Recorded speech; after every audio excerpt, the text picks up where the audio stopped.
President Nixon called in his national security advisors to assess the reports from Jordan. The Soviets were on every platoon leader's tank right up to the border and then jumped off as they crossed the border. And Syrian officers were in command of what were allegedly PLO volunteer forces. So we knew it was an international superpower crisis. The president summoned the Soviet ambassador. We warned the Russians and said, stay out of there. They, of course, in turn warned us and said, you stay out and keep Israel out. In the meantime, King Hussein's forces had destroyed many of the Syrian tanks, but they could not stop the advance. The pressure on the king was increasing by the hour. When the Syrian tanks had reached the town of Irbid, which is about 2/3 of the way from the Syrian border down to Amman. They're about at that town, on the edge of it. That's when he was really starting to panic. With all the threats from almost every direction, and the situation, to all intents and purposes, looking almost impossible to cope with. Army headquarters began to tell me that we needed help from outside, and we should ask for it from the Americans and any quarter that would be willing to help. In these circumstances, any quarter could mean only one thing: Israel. We knew that he had said he would accept help from any quarter, and we thought he'd probably prefer direct American intervention. He was keenly aware that if he was resurrected and protected as a result of Israeli military intervention, that this would have a strongly negative impact, not only within Jordan itself, but obviously within the entire world.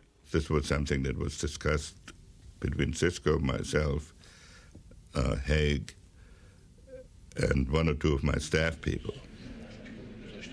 The advisors knew that President Nixon would have to be informed about the situation right away. I first had to find him, and the Secret Service told me he was in the basement of the executive office building across the street from the White House, bowling. And that's where I found him. I remember Henry coming back into the offices. He said, holy mackerel, the guy's bowling with his black dress shoes on. He was there bowling alone, and we just started talking. He wanted to have an American intervention.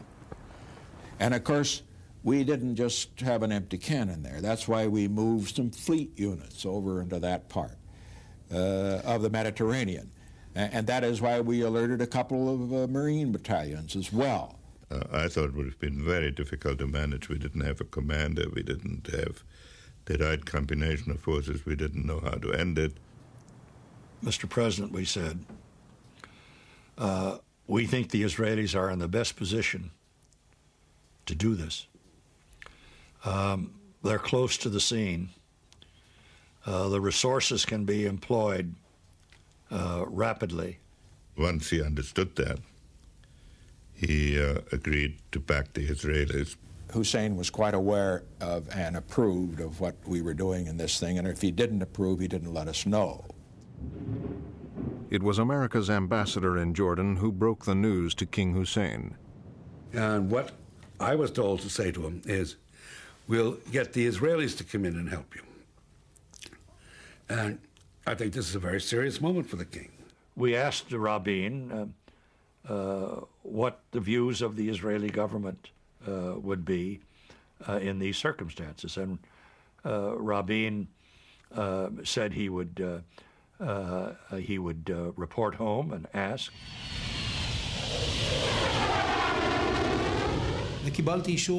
I got the authorization to send Phantoms to fly over these tanks. I briefed the leader of the formation myself. I told him, fly over them. Leave no doubt that they see you and hear you. Make mock attacks so that they understand what we want them to do, which is to turn around and go back. So our 4 aircraft perform maneuvers over these tanks. On the side, I had another 2 quartets waiting, just in case. But no one bothered them. The tanks turned around and went back. A quartet of Phantoms was enough. Defense Minister Assad did not want to commit our air force. We were fighting an ally. The Jordanian army is our friend. We can't attack them using planes. Whether it was because of Arab solidarity or the threat of Nixon's Sixth Fleet and Israel's warplanes,